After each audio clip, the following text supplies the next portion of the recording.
Hoy les voy a compartir un texto que escribí 3 meses después de mi primer cirugía de oído, que en ese momento tenía más o menos un 20% de pérdida auditiva, entre un 15 y 20%. Es difícil hablar así en porcentajes porque los estudios no te lo muestran en porcentajes, pero era muy leve, era muy poca la pérdida auditiva que tenía.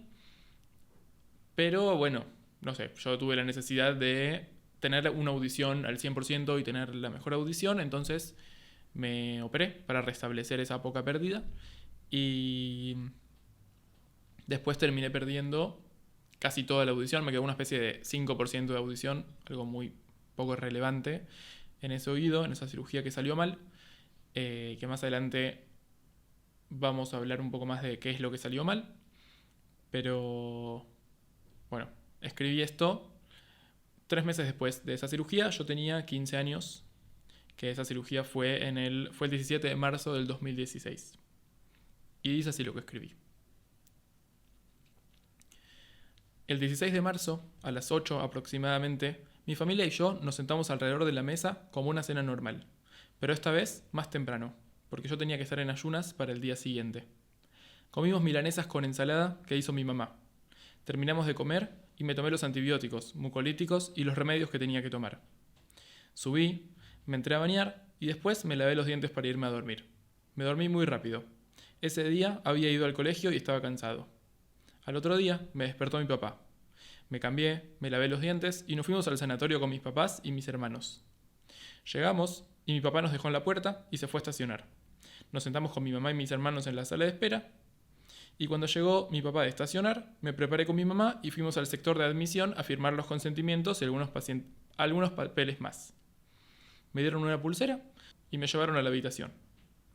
Cuando estaba yendo, llegó mi abuelo, que por el momento se quedó abajo esperando, y pasaron los minutos, vino mi tío, mi abuelo, a la habitación, me saludaron y bajaron.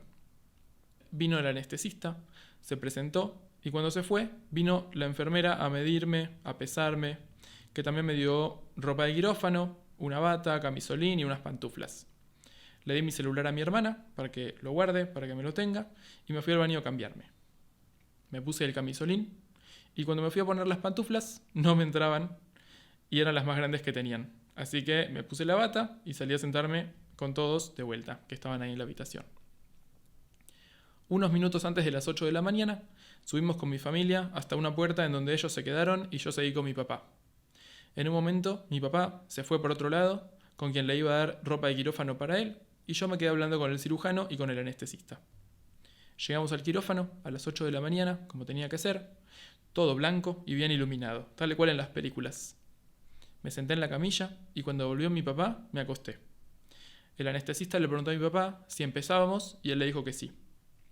Me dijo que me iba a hacer un pinchacito y me puso la guía para el suero y no pasó mucho tiempo y me dijo, vas a sentir un ardor, es normal. Así que yo sonreí y empecé a sentir un ardor terrible, algo que nunca antes había sentido, que empezaba desde el brazo izquierdo y fue subiendo todo hasta el hombro y después se fue para todo el cuerpo. Tenía los ojos abiertos y un segundo después del ardor se me empezaron a cerrar y yo hacía fuerza para mantenerlos abiertos, pero no pude. Se me cerraron y empezó la cirugía.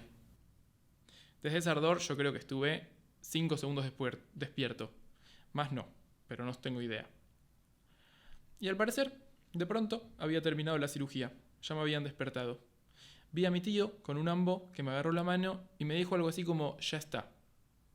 Me llevaban en una camilla con rueditas, yo no me moví, pero veía cómo se movía el techo. Pasaban habitaciones, escuchaba a personas hablar, se abrían y se cerraban puertas, hasta que alguien le preguntó al camillero, ¿ya comiste? Y él le respondió que sí. Y yo lo primero que pensé fue que entré al quirófano a las 8 de la mañana. Y sí. Y si ya habían almorzado, seguramente ya habían pasado las 12 del mediodía, es decir, más de 4 horas. Y no sabía cuántas, porque podía ser la 1 o las 4 de la tarde. Se suponía que la cirugía era corta, aproximadamente hora y media. Y así no fue. Pero sabía que mi papá estaba conmigo y que no me pasaba nada. Que si estaba despierto, probablemente se había solucionado. En síntesis, no me preocupaba tanto. Cuando llegué a la habitación, vi a mi mamá y a mi hermana llorando. Pero no se les caían las lágrimas, sino que estaban llorando desaforadamente. Eso me mató por dentro. Y después supuse que la cirugía no había sido ninguna boludez. Yo estaba bien, tenía vértigo, me mareaba un poco, pero estaba bien. A mí me gusta saber todo. Y si era algo que me había pasado a mí, me importaba más. Quería saber qué había pasado en la cirugía, pero sabía que había tiempo, así que no me gasté en preguntar. Sabía que cuando esté mejor, cuando la anestesia ya se haya pasado, me iban a explicar todo. Me levantaron con sábanas entre el enfermero y el camillero, y enseguida me pasaron a la cama de internación en mi habitación. Ellos se fueron, y mis hermanos, mi mamá y mi papá se acercaron a acariciarme, y ahí no me quedó ninguna duda de que había pasado mucho tiempo desde que entré hasta que salí del quirófano. Me acuerdo que no paraban de llorar. Era terrible, parecía que le lloraran a un muerto. Y en ese momento tenía el suero nada más. Y entró una enfermera y me conectó a un monitor en donde marcaba la presión, el ritmo cardíaco y algunas cosas más. Era como un anillo rojo, parecía un extraterrestre. Con 15 años y 1 metro casi 80 centímetros, estaba en el piso de pediatría, donde ni siquiera entraba en la cama. Los pies me pegaban contra la baranda, pero mucho no me cambiaba. Me preguntaron si tenía hambre, creo que no tenía hambre. El tiempo pasó muy rápido. Tomé agua y al minuto más o menos la vomité. Se fue haciendo de noche y cuando llegó la hora de cenar probé un pedacito de pollo con puré mixto. Eso también lo vomité. Hubo una tercera vez que vomité, pero esta vez me vomité a mí mismo. Y no llegué a que me alcancen nada. Me vomité toda la ropa. Y la enfermera tardó más de 3 horas en venir a cambiarme y traerme ropa nueva. Mi mamá y mis hermanos se fueron a mi casa a descansar. Mi papá se quedó al lado mío durmiendo en el silloncito. Intenté dormir, pero no pude. Cada media hora venía la enfermera y me tomaba o la presión o la fiebre o me tenía que dar algún remedio. Y toda la noche así. Cuando lograba dormirme, ¡pum!, entraba la enfermera. Pero se hizo de día, llegaron mi mamá y mis hermanos y ese día no desayuné nada por miedo a vomitar y todavía no me había levantado de la cama ni me había movido mucho. Me empezó a doler mucho la vejiga y les pedí que llamara a la enfermera y vino ella con la pediatra y ahí me enteré de que me habían puesto un tubito desde el, acá dice pito, vamos a decirle pene más formalmente, hasta la vejiga que me sacaba solo el pis. O sea, me habían metido un tubito para que me saque el pis, me lo extraiga. ¿Y qué pasó? El recipiente en donde iba la orina estaba lleno. Entonces la orina no tenía dónde ir y por eso me dolía. Así que salieron como 2 litros de orina, me sentí mucho mejor.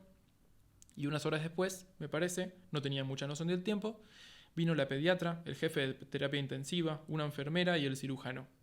Algunos querían llevarme a terapia intensiva y otros no. Ahí fue cuando me volví a dar cuenta de que la cirugía no había sido fácil y que yo estaba complicado. Tampoco sabía cómo estaba en este momento. Finalmente me quedé en pediatría.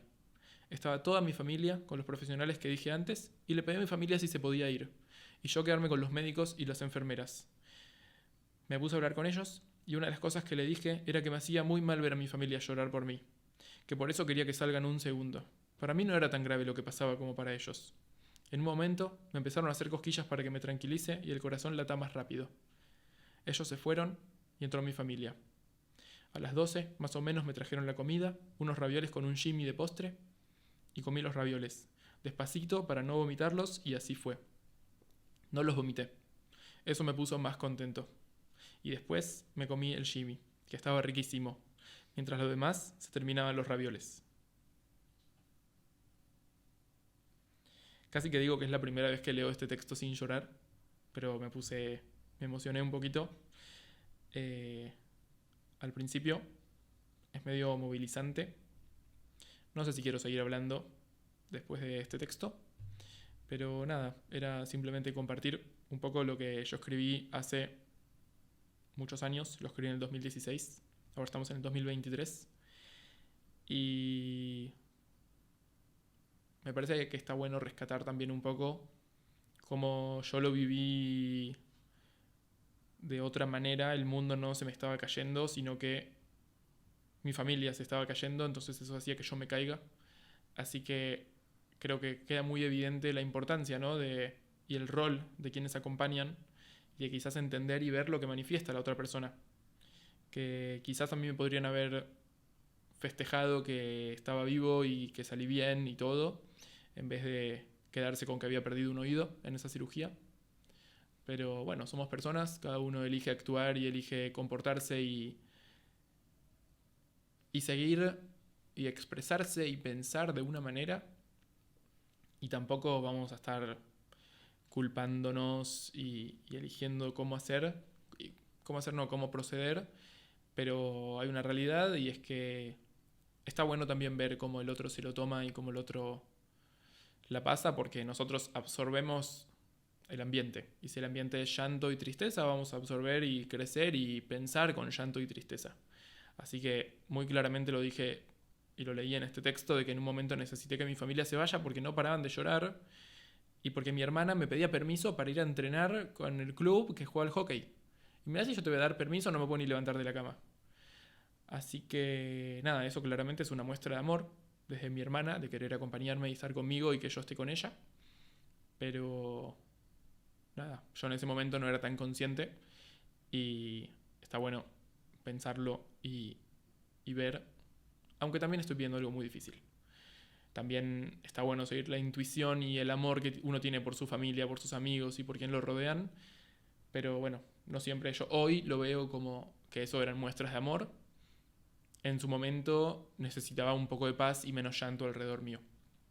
Así que me dejo de hablar y comparto también cosas que no son tan lindas y tan buenas, pero otro día vamos a hablar con un médico de qué pasó en esa cirugía y por qué perdí el oído, porque no todas las cirugías fracasan y fallan.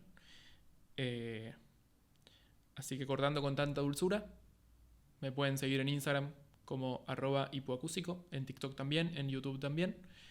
Y nada, si les gustó, pueden compartirlo, pueden seguirlo, que esto ayuda a que el podcast y mis videos y todo lo que hago llegue a más y a más personas y que podamos ayudar a más personas a tener una mejor calidad de vida, que es el objetivo de todo esto. Así que gracias por estar del otro lado y nos vemos la próxima.